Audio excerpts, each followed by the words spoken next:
Hello नमस्कार जय हिंद। स्वागत है आप सबका एम विद आरबी परिवार में। आप सबको पता ही होगा कि सी टेट 2022 की जो नोटिफिकेशन है यह आ चुकी है, जिसमें आप सबका पेपर दिसंबर मंथ में दिसंबर मंथ में प्रस्तावित है। जो देखा जाए तो आपके पास अब 1 से 2 महीने भी नहीं, पूरा 1.5 महीने आपके पास टाइम बचा हुआ है। तो आप लोग अपनी तैयारी में जुट जाइएगा। और आज हम इस वीडियो में आप सबके लिए लेकर आए हैं हिंदी की एक शानदार प्रैक्टिस सेट, जिसमें आपको टॉप 20 प्रश्न है, जिसमें से आपका स्कोर 16+ होना ही चाहिए। तो चलते हैं आज के अपने पहले प्रश्न से और शुरुआत करते हैं आज की शानदार सेशन का। तो आज का पहला प्रश्न क्या कहा गया है? आज का पहला प्रश्न है कि हिंदी वर्णमाला में व्यंजनों की संख्या कितनी है? 11, 25, 33 या 52? तो आपको पता होना चाहिए कि 11 हिंदी में स्वरों की संख्या आपसे पूछी जाएगी तो कितनी बताओगे? 11। हिंदी में स्वरों की संख्या 11। आपसे पूछे स्पर्श व्यंजनों की संख्या, क्या स्पर्श व्यंजनों की संख्या कितनी होगी? तो आपका उत्तर होना चाहिए 25। और यदि पूछा जाए स्वरों की संख्या व्यंजनों की संख्या, तो आपका उत्तर होना चाहिए 33, यानी ऑप्शन सी सही हो जाएगा। 52 क्या है? हिंदी में कुल वर्ण या अक्षर पूछेगा। हिंदी में कुल वर्ण या अक्षर दोनों एक ही चीज़ होगा। वर्ण या अक्षर इनकी संख्या कितनी है? तो आपका उत्तर होना चाहिए 52। स्वरों की संख्या 11, स्पर्श व्यंजनों की संख्या 25 और व्यंजनों की संख्या पूछेंगे तो कितने बताएंगे? 33। तो यानी ऑप्शन यहाँ पर सी जो होगा वो बिल्कुल सही जवाब होगा।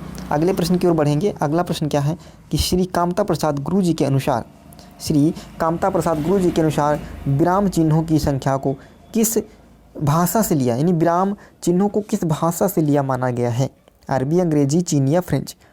तो श्री कामता प्रसाद गुरु जी के अनुसार जो विराम चिन्ह है वो अंग्रेजी भाषा से, अंग्रेजी भाषा से लिए माना जाता है, यानी ऑप्शन बी के साथ आप लोग गए तो बिल्कुल सही है। इन्होंने बताया था कामता प्रसाद गुरु जी के अनुसार पूछा जाता है विराम चिन्हों की संख्या कितनी है, तो आपका उत्तर कितना आना चाहिए? 20। कितना आना चाहिए? 20। विराम का अर्थ क्या होता है? तो विराम का अर्थ पूछेगा तो क्या होगा? ठहरना या रुकना। क्या होगा? ठहरना या रुकना, ये विराम चिन्ह का अर्थ होगा। विराम का अर्थ यही कहलाएंगे। तो यहाँ पर ऑप्शन क्या हो जाएगा? बी ऑप्शन के साथ बिल्कुल सही हो जाएगा। अगला प्रश्न श्री कामता प्रसाद गुरु जी के अनुसार विराम चिन्हों की संख्या कितनी है? मैंने अभी बताया कितनी होगी, तो यहाँ बताओगे 20। कितनी हो जाएगी? 20। विराम चिन्हों की संख्या 20 हो जाएगी। अगला प्रश्न है प्रश्न नंबर 4 पे चलेंगे। क्या कहा गया है कि आल्पीन और गमला किस विदेशी भाषा के शब्द हैं? फ्रेंच, अंग्रेजी, पुर्तगाली या जापानी? तो आल्पीन और गमला जो हैं वो किस भाषा के? तो पुर्तगाली। कहाँ से? पुर्तगाली विदेशी भाषा के शब्द हैं, यानी ऑप्शन सी बिल्कुल सही जवाब हो जाएगा। प्रश्न नंबर 5 क्या है कि मिठास में किस प्रत्यय का प्रयोग किया गया है? तो सबसे पहले पता कर लेते हैं प्रत्यय क्या होगा। प्रत्यय जो शब्द के अंत में लगता है, कहाँ? जो शब्द के अंत में जुड़ करके शब्द के अंत में जुड़ करके शब्द के अर्थ में परिवर्तित कर देता है। शब्द के अंत में जुड़ करके शब्द के अर्थ में परिवर्तन कर देता है। तो भैया प्रत्यय कहाँ जुड़े जाते हैं? शब्द के अंत में। और यदि पूछेगा उपसर्ग, तो उपसर्ग कहाँ जोड़े जाते हैं? तो यह शब्द के प्रारंभ में। कहाँ जोड़े जाएंगे? प्रारंभ में। पूछ लेता है उपसर्गों की संख्या कितनी है, तो आपका उत्तर होना चाहिए 22। उपसर्गों की संख्या कितनी है? 22। तो यहाँ पर पूछा गया मिठास में कौन सा प्रत्यय लगा है, तो भैया मिठास में आश प्रत्यय लगा है। कौन सा? आश प्रत्यय, यानी ऑप्शन डी आपका बिल्कुल सही जवाब हो जाएगा। अगला प्रश्न है प्रश्न नंबर 6। कवि का स्त्रीलिंग क्या होगा? कवियत्री होगा, कवयित्री होगा, कवियत्री होगा या कवियत्री होगा? तो यहाँ पर ऑप्शन बी बिल्कुल सही जवाब होगा। क्या हो जाएगा? कवयित्री। कवि का स्त्रीलिंग कवयित्री होगा। अगला प्रश्न है प्रश्न नंबर 7। क्या पूछा गया है कि परसर्ग के कितने भेद होते हैं? तो परसर्ग क्या होगा? तो परसर्ग का जो दूसरा नाम होता है उसे हम कहते हैं कारक। क्या कहा जाता है? कारक। परसर्ग का दूसरा नाम क्या होगा? कारक। अब आप आसानी से बता दोगे कि कारकों की संख्या कितनी होगी, तो आपको होगी 8। कितनी होगी? 8, यानी ऑप्शन बी बिल्कुल सही जवाब हो जाएगा। तो जब आपसे पूछेगा कारक का नाम ना दे करके परसर्ग पूछ ले तो भी वही चीज़ होगा। ठीक है, चलो अगले प्रश्न की ओर बढ़ेंगे। प्रश्न नंबर 8। क्या पूछा गया है कि वीर का स्त्रीलिंग क्या होगा? तो वीर का स्त्रीलिंग होगा भैया वीरांगना। क्या होगा? वीरांगना, यानी ऑप्शन ए बिल्कुल सही जवाब होने वाला है। वीरांगना के साथ आप लोग चले जाइएगा। चाकू शब्द का बहुवचन बनाना होगा। चाकू का बहुवचन क्या होगा भैया? चाकू, चाकुओं, चाकू या चाकुए? तो चाकू शब्द का बहुवचन क्या होता है, चाकू ही रहता है, यानी ऑप्शन सी बिल्कुल सही जवाब है। अगले प्रश्न की ओर बढ़ेंगे, प्रश्न नंबर 10। प्रश्न नंबर 10 क्या कहा गया है कि सद्भावना का संधि विच्छेद कीजिए। तो सद्भावना का संधि विच्छेद कैसे करोगे, तो देखो ये दा जो होगा वो कहाँ पहुँचेगा, दा जो होगा ये पहुँचेगा आपका ता में। क्यों, क्योंकि जब अंत में ता आता है तो यह कहाँ पहुँचेगा, उसी वर्ग के तीसरे अक्षर में। तो ता वर्ग का तीसरा वर्ग क्या हो जाएगा, ता, था और दा, कहाँ पहुँच गया, दा में। तो जब यहाँ देखो दा है, तीसरा वर्ग क्या मिला, दा, तो यह दा किस वर्ग का है, तो आप कहोगे ता वर्ग का है। तो ये तीसरा अक्षर है, जिसको संधि विच्छेद करोगे तो तीसरे अक्षर को कहाँ पहुँचा देते हैं, पहले अक्षर पे। तो ये क्या हो जाएगा, सत प्लस भावना, क्या हो जाएगा, शत प्लस भावना, यानी ऑप्शन आपका कौन सा सही हो जाएगा, सी ऑप्शन आपका बिल्कुल सही जवाब हो जाएगा। क्लियर है। और ये कौन सी संधि हो जाएगी, तो आप कहोगे व्यंजन संधि। कौन सी संधि हो जाएगी, तो व्यंजन संधि। चलो अगले प्रश्न पे चलते हैं, प्रश्न नंबर 11। मनोविज्ञान में कौन सी संधि, मनोविज्ञान में कौन सी संधि होगी, व्यंजन संधि है, विसर्ग संधि है, दीर्घ संधि है या अयादि संधि है। तो यहाँ पर देखो यदि ऑप्शन में होता कि कौन सा आ गया यहाँ पर स्वर संधि, यानी यहाँ पर गुण संधि होता तो बहुत सारे लोग गलत करने वाले थे। क्या गुण संधि होगा तो बहुत सारे लोग गलत करने, दोनों की एक खास पहचान मैं बता देता हूँ। यदि आप इसको बीच से तोड़ोगे, यदि आप बीच से जहाँ से संधि हो रही, कहाँ पे संधि हो रही, मन पे संधि हो रही है, हो रहा है, तो जहाँ को जब अंत का पीछे का वर्ण बचता है अक्षर, यदि वो पूर्ण सार्थक अब्द है, क्या है, सार्थक शब्द है, तो वहाँ पर हमेशा विसर्ग संधि होती है। तो देखो यहाँ से जब तोड़ेंगे तो इसको हम तोड़ लेते हैं मन और आगे करेंगे प्लस विज्ञान। विज्ञान शब्द जो है, जो हम तोड़ के बनाए, विज्ञान शब्द जो आया ये एक सार्थक शब्द है, सार्थक शब्द है, इसलिए हम यह क्या बनेगा, यहाँ पर विसर्ग संधि के साथ चले जाएंगे, यानी ऑप्शन आपका बी जो होगा वो बिल्कुल सही जवाब हो जाएगा। प्रश्न नंबर 12 क्या कहा गया है कि परमानंद में कौन सा समास है, द्वंद्व समास है, कर्मधारय समास है, अव्ययीभाव समास है और बहुब्रीहि समास है। तो यहाँ पर कौन सा समास हो जाएगा, यहाँ पर हो जाएगा कर्मधारय समास। कौन सा, कर्मधारय समास, ऑप्शन बी सही जवाब होगा। प्रश्न नंबर 13 पे बढ़ेंगे, यथाशक्ति में कौन सा समास होगा, यथाशक्ति में कौन सा समास है, कर्मधारय, तत्पुरुष, अव्ययीभाव समास या इनमें से कोई नहीं।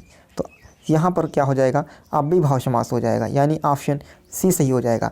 अव्ययीभाव समास क्या होंगे, अव्ययीभाव समास कौन से होते हैं, जिनमें क्या लगा होगा, जिनमें प्रारंभ, जिन शब्दों के प्रारंभ में क्या लगा होता है, उपसर्ग लगा होता है। तो यहाँ पे कौन सा उपसर्ग जुड़ा है, यथा और प्लस शक्ति, यही तो उपसर्ग जुड़ा है, यथा प्लस उपसर्ग। तो जब पहले उपसर्ग होगा तो उपसर्ग वाला समास कौन होता है, तो अव्ययीभाव समास होता है। कौन सा होता है, अव्ययीभाव समास होता है। अव्ययीभाव समास के पहले जनरली कौन कौन से जुड़े होंगे, जैसे अनु, कमा, यथा, कमा, भर, कमा,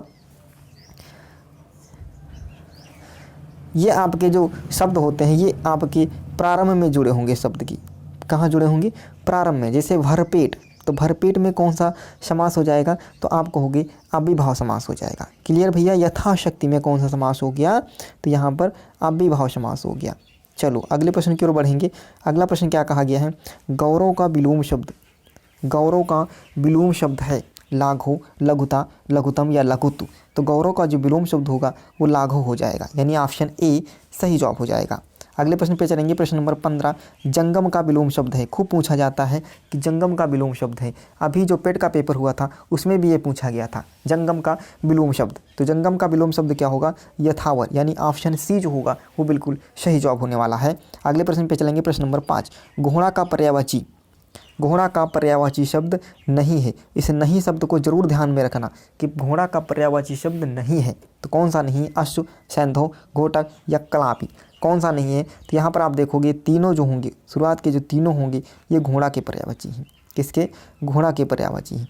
और जो ये कलापी है ये किसका, तो आप कहोगे ये मोर का पर्यायवाची है। किसका, मोर का पर्यायवाची है। तो यहाँ पर ऑप्शन डी जो होगा वो सही जवाब हो जाएगा। क्लियर है। चलो अगले प्रश्न की ओर बढ़ेंगे, प्रश्न नंबर 17।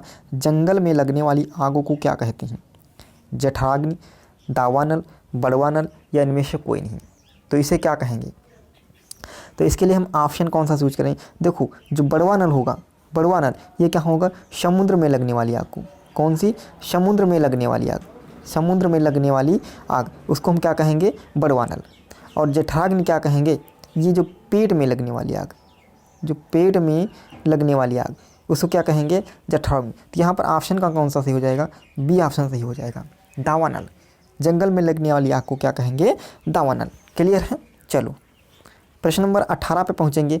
18 क्या कहा गया है, श्रृंगार रस का स्थायी भाव होगा। श्रृंगार इस तरीके से नहीं, कैसे लिखा जाएगा, श्रृंगार में ये श्रृंगार जो होगा सही लिखा जाएगा। यहाँ पर ये वाला रहा, ये यहाँ पे नहीं आएगा। ठीक है। तो श्रृंगार में पूछा गया है कि श्रृंगार रस का स्थायी भाव क्या होगा, उत्साह, हास, रति या शोक। तो कौन सा होगा, यहाँ पर देखो उत्साह किसका होता है, उत्साह। तो उत्साह होगा वीर रस का स्थायी भाव। किसका, वीर रस का स्थायी भाव क्या होगा, उत्साह। हास क्या होगा, ये हास्य रस का क्या हो जाएगा, हास्य रस का स्थायी भाव क्या हो जाएगा, हास्य। और शोक किसका होगा, तो आप कहोगे करुण रस का। किसका, करुण रस का स्थायी भाव क्या हो जाएगा, शोक हो जाएगा। तो यहाँ पर ऑप्शन सी जो होगा, ऑप्शन सी ये क्या हो जाएगा, श्रृंगार रस का स्थायी भाव क्या हो जाएगा, रस। क्या हो जाएगा, रति। आपसे पूछा जाता है रसराज किसे कहा जाता है, रसराज किस रस को कहा जाता है। तो क्या आपका उत्तर क्या हो जाएगा, श्रृंगार रस को। किसका, श्रृंगार रस को। श्रृंगार रस को रसराज भी कहा जाता है। स्थायी भावों की संख्या कितनी होती है, तो आपका उत्तर होगा 9। कितनी होगी, 9। क्लियर है। चलो अगले प्रश्न की ओर बढ़ेंगे। प्रश्न नंबर 9 क्या कहा गया है कि 4 लीटर दूध में कौन सा विशेष है। विशेष क्या होता है, विशेष किस चिड़िया का नाम है। तो विशेष क्या होगा, देखो विशेष क्या होगा, जैसे हम बात कर लेंगे काला कुत्ता। क्या बात करें, काला कुत्ता, काला कुत्ता। तो देखो ये क्या है, काला क्या है, काला क्या है, विशेषण। क्या है, विशेषण। और विशेषण जिस संज्ञा की विशेषता बताता है, विशेषण जिस संज्ञा की विशेषता बताता है उसे ही हमको कहते हैं विशेषी। क्या कहेंगे, विशेषी। जैसे यहाँ पर हम लिख दें, यहाँ पर लिख दें डाल, यहाँ पर लिख दें डाल, या ऐसे लिखो पेड़ की हरी डाल। क्या लिख दें, हरी डाल। अब देखो यहाँ पर लिखा है पेड़ की हरी डाल।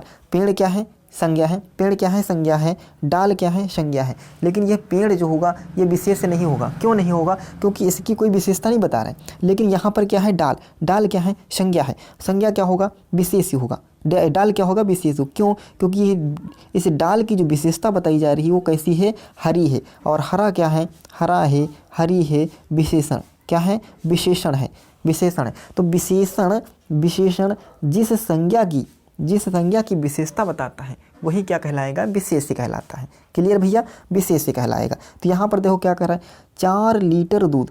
तो यहाँ से देखोगे तो 4 लीटर क्या है, ये तो विशेषण हो गया आपका। क्या हो गया, विशेषण हो गया आपका। 4 लीटर हो गया विशेषण। और जो विशेषण ये किसकी विशेषता बता रहा है, तो ये दूध क्या है, दूध क्या होगा, तो आप कहोगे ये द्रव्यवाचक संज्ञा हो जाएगी। संज्ञा है ना, कौन सी संज्ञा है, द्रव्यवाचक संज्ञा हो जाएगी। तो ये विशेषण जो है ये किसकी विशेषता बता रहा है, संज्ञा की विशेषता बता रहा है, संज्ञा की विशेषता बता रहा है। तो यहाँ पर दूध क्या हो जाएगा, यहाँ पर दूध क्या हो जाएगा, विशेष हो जाएगा। विशेषण जिस संज्ञा की विशेषता बताता है उसे ही विशेष्य कहते हैं। क्लियर है। तो यहाँ पर दूध जो होगा वो विशेष्य हो जाएगा। सही बात है। चलो अगले प्रश्न की ओर बढ़ेंगे। प्रश्न नंबर 20, 20वां प्रश्न क्या कहा गया है। 20वां प्रश्न है कि भारतीय संविधान में हिंदी भाषा को मान्यता कब प्रदान की गई थी, कब मान्यता प्रदान की गई थी। तो यहाँ पर देखो हिंदी भाषा को राजभाषा बनाने का निर्णय कब लिया गया था, पूछेगा हिंदी भाषा को राजभाषा बनाने का निर्णय कब लिया गया था। तो वह निर्णय लिया गया था 14 सितंबर 1948 को। लेकिन भारतीय संविधान में हिंदी भाषा को मान्यता कब दी गई थी, तो यह दी गई थी 14 सितंबर 1949 को। कब दी गई थी, 14 सितंबर 1949 को। क्लियर है। तो यहाँ पर ऑप्शन बी जो होगा वो बिल्कुल सही जवाब हो जाएगा। अगला प्रश्न देख लेते हैं। प्रश्न नंबर 21 क्या कहा गया था।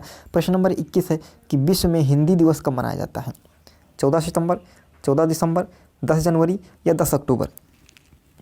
तो विश्व हिंदी दिवस मनाया जाता है 10 जनवरी को। कब मनाया जाता है, 10 जनवरी को। और हिंदी दिवस कब मनाया जाता है, यदि पूछेगा हिंदी दिवस, तब आपका उत्तर क्या हो जाएगा, हिंदी दिवस पूछेगा तो आपका उत्तर आ जाएगा 14 सितंबर। लेकिन विश्व हिंदी दिवस पूछेगा तो आपका उत्तर आना चाहिए 10 जनवरी। क्लियर है। तो कैसा लगा आज का सेशन कमेंट बॉक्स में जरूर बताइएगा। यदि आप चैनल पर नए हो तो चैनल को जरूर सब्सक्राइब करिएगा। थैंक यू, धन्यवाद।